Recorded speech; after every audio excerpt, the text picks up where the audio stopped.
So, starting off with some of my, well, there are a lot of 4-star reads as well. Actually, a lot of my pile that is here is 4-star reads actually. That doesn't mean they are bad books, it's just that, well, if it's a 5-star, it's a 5-star, you know. Okay, starting off with my favorite book of the year, The Wedding People by Alison S. Pack.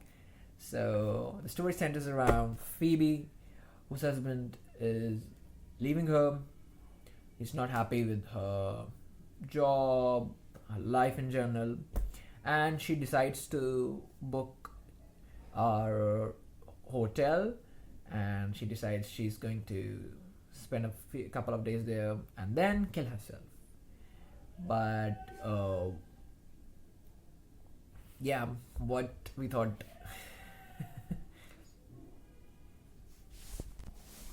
And I know, hearing the premise, you might feel like, oh my god, it's going to take a dark turn, but it is funny, but at the same time, it just hits you with all that feelings. I mean, it literally feels like it's written by someone that has went to therapy, and which I think a lot of us needs to for various reasons. But other than that, I just feel really connected to it, how it felt, how she was feeling, the character Phoebe, and how she navigates through it. She doesn't end up killing herself, so that's nice. And yeah, highly recommend it. So the next 5-star read is not available here actually. I sold it off because of the space issue that I mentioned earlier. Is Gideon the Ninth, where the character Gideon, and it centers around basically Gideon and Heroic of the 9th house. They are invited to the first house. Jack wants to become a lighter, I think, if I'm pronouncing it right, and basically she wants more power and immortality, and they are finding basically there's a mystery going around where they are finding different keys to different rooms where they are fighting of different constructs, which is basically a sort of, you can say, monsters in a way, you can say. And it has necromancy, it has magic, and it's really funny.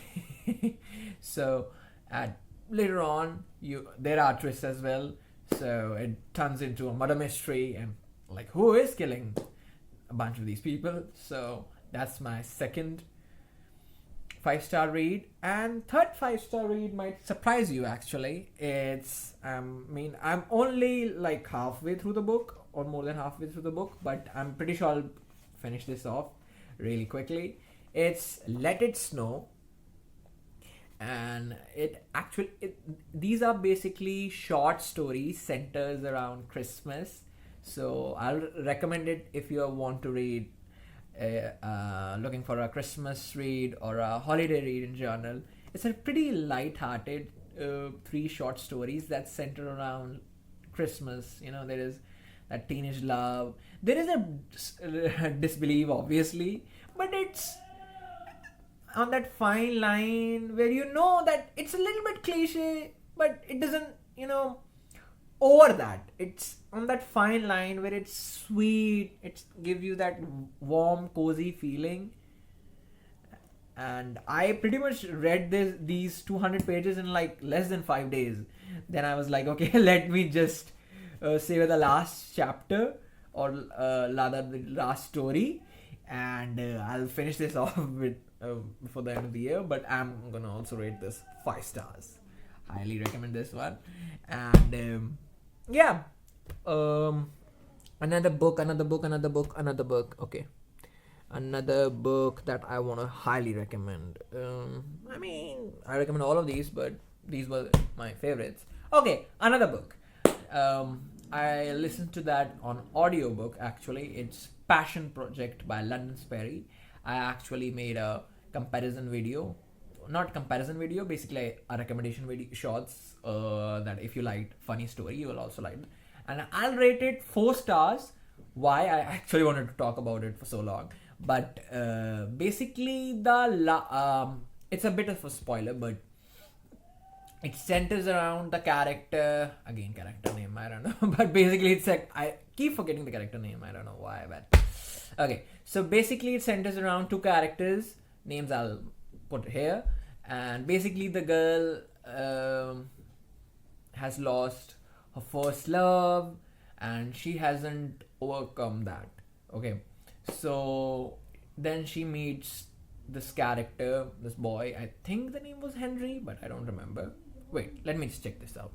Where is the okay, so I was right. Let me just if I'm not going to talk more about these books, let me just put this to the side. Okay, so basically the girl's name is Bennett, and as I was saying, then she ends up meeting Henry, again correct name, and she actually doesn't go on the first date that her friend set up with him, and then they meet basically at the same restaurant or bar, whatever you can say, and then they have a little bit of conversation, get to know each other, and they start going on this small projects, you can say, or small outings rather, and then basically they're trying to find her passion, what exactly she likes, you know, that she would like to make her career in, and they go on this small outings. It centers in New York City, so the people that are from there will relate more to the